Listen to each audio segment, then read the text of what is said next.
Another pang negosyo idea na naman yung gagawin natin today dahil today gagawa tayo ng kwapaw. Yung steam bun pa nga lang natin dito sobrang lambot na, tapos sasamahan pa natin yan ng napakasarap na savory na palaman, kaya wag na nating patagalin yan at simulan na natin.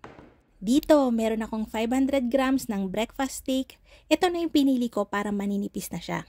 Hiniwa ko na lang yan ng bite-sized pieces and then, lalagyan natin to ng marinade. Isang pirasong itlog, nasa 1 teaspoon ng black pepper, 1/4 cup ng soy sauce, 1/4 cup ng cornstarch, liquid seasoning, and kaunting-kaunti lang ng sesame oil. Hininamas ko yan and then, mamarinade natin to for 30 minutes to 1 hour. Habang nagmamarinade nga tayo, gawa na tayo ng ating steam bun.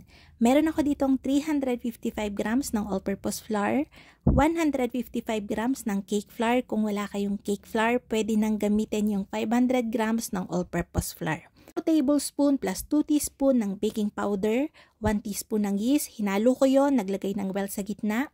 And then maglalagay tayo dyan ng 1/2 cup ng sugar, 1 teaspoon ng salt, 1 tablespoon ng white vinegar, and 210 to 220 ml ng water. Hinalo ko yan para matunaw na kagad yung sugar and salt, tsaka tayo maglalagay ng 30 grams ng shortening. Yung ginagamit ko dito ay yung Quest ng High Caps Marketing Corporation. Tingnan nyo naman kasi yung texture at ang kagandahan dito, wala siyang funny smell. Malinis lang yung amoy niya. So, ang next lang natin kailangan gawin ay haluin to hanggang sa makabuo tayo ng dough. Pagka feeling nyo medyo dry yung dough nyo, huwag kayong mag-add ng water. Mas maganda to na talagang medyo firm yung ating dough. Mag-handmade nga lang tayo dito pero pwedeng-pwede kayong gumamit ng mixer. Actually, mas maganda, mas makinis kapag gumamit kayo ng mixer para masahin to. Sa mixer, mga 5 minutes nyo lang tong imamasa, pero pag sa handmade, siguro nagtagal ako dito na nasa 10 to 12 minutes. Hindi nyo naman siya kailangang sobrang pakinisin, pero at least ganito. Ayan, kasi mahirap talaga magpakinis ng dough gamit yung kamay. Medyo bumpy pa yung dough natin, pero pagka hiniwakan nyo siya, soft na siya. Hindi na siya maaligasgas. Ang next natin kailangan gawin ay i-cut itong dough natin ng nasa 60 to 70 grams each. Pero depende pa rin yun sa inyo. Kung gusto nyo ng maliliit, pwede nyo pang liitan. Kung gusto nyo mas malaki, pwedeng-pwede. Pagka-cut nga natin sa kanila, binilog ko lang yan. And then, ang pinaka-importante dito habang gumagawa tayo ng dough, yung dough kasi nito mabilis siyang madry. So make sure lagi siyang may taklob ng plastic o kaya tela para hindi maging mukhang maaligasgas yung dough natin kapag in-steam na. So ang gagawin lang natin, wala nang rest, ay ipa-flatten natin ng paoblong itong mga dough natin. Yung kwapaw kasi parang Chinese version siya ng hamburger. So yan, instead na hamburger yan, nakaano lang siya, naka-fold lang yung bun natin. Para hindi sila magdikit habang nag-i-steam tayo, pinahiran ko lang ng manipis ng Quest shortening yung ating oblong para maging ganyan yung itsura niyan. Kahit nga ma-steam to, hindi sila magdidikit, nakabuka pa din siya o naka-separate pa din siya. So yan, pahiran lang natin yan lahat.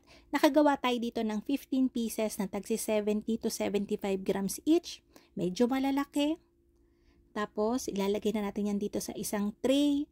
I-rest natin to for 30 minutes. Syempre, may taklob again ng plastic. Kasi nga, nagkaka-elephant skin yan. Mas mabilis siya compare sa regular dough. Mas magmadry yung ibabaw. After 30 minutes, nagpakulo na ako ng tubig dun sa steamer. Ang kailangan natin dito ay kulong-kulo talaga yung tubig bago tayo magsalang. I-steam natin to for 8 to 10 minutes lang.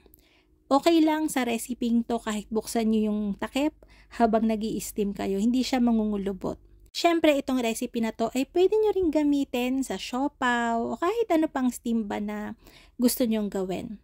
Kahit nga steam bun pa lang, solve ka na sa sobrang sarap, malinamnam, and malambot. Pero syempre, dahil nagmarinate na tayo ng karne, diretso na natin yan. Meron ako ditong carrots, kalahati lang yung gagamitin natin. So, chinap ko yan ng pino. Kapag maramihan na yung ginagawa ko dito, food processor yung ginagamit ko para pinong-pino talaga. Kasi ang gagawin natin dito, pampalasa lang talaga tong mga to. Meron din ako ditong celery na pinino ko din. onion, and garlic. Yung bell pepper natin medyo malalaki yung pagkakaslice natin. At ayun na nga, biglang nag-magic, hindi ko napindot yung record button. Pero ang ginawa ko lang dyan, sa kawali naglagay ako ng kaunting mantika and ipa-pan fry natin yung ating mga marinated na karne. Ang ginawa ko dyan, habang hilaw pa yung karne natin, hindi ko muna siya hinalo. Kapag medyo tostado na yung kabilang side, tsaka ko lang siya nagsimulang haluin kasi baka madurog naman maging corned beef. Dinarain ko yung mantika pero ibabalik ko pa din para panggisa natin. Sinala ko lang yung maliliit na particles yung buo-buong marinated kasi masusunog yun dito sa gigisa natin. So yun, nagisa lang tayo ng bawang sibuyas and then tsaka natin ilalagay yung carrots at tsaka celery. Maganda dito talagang malambot na yung carrots at celery natin para malasa talaga siya. Pagka okay na yon, lalagay na natin yung ating bell pepper at tsaka yung ating beef. Lalagyan ko yan ng 1 cup ng water. Tatakpan ko yan and papakuluan ko siya for 15 to 20 minutes sa medyo mahinang apoy lang para lumambot lang yung karne natin. After 15 minutes, titimplahan na natin yan. Actually, pag nagluluto ako, hindi naman ako nagme-measure kahit maramihan. Kaya lang, syempre, video to, kailangan nyo ng exact measurement. So, naglagay lang ako dyan ng nasa less than 1/8 cup ng soy sauce, liquid seasoning again, and 3 to 4 tablespoon ng sugar. Syempre, palaman to. Mas maganda siya na medyo manamis-namis. And nagawa na ako dito ng slurry.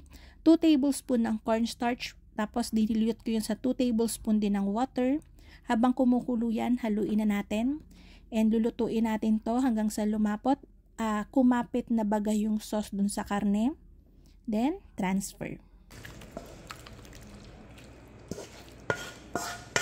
Bago nyo palamanan ng mainit nating palaman, pwede nyo i-steam itong mga kwapaw natin. Or kaya, habang may palaman na siya, pag i-serve na, tsaka nyo na siya i-steam para mainit na mainit talaga.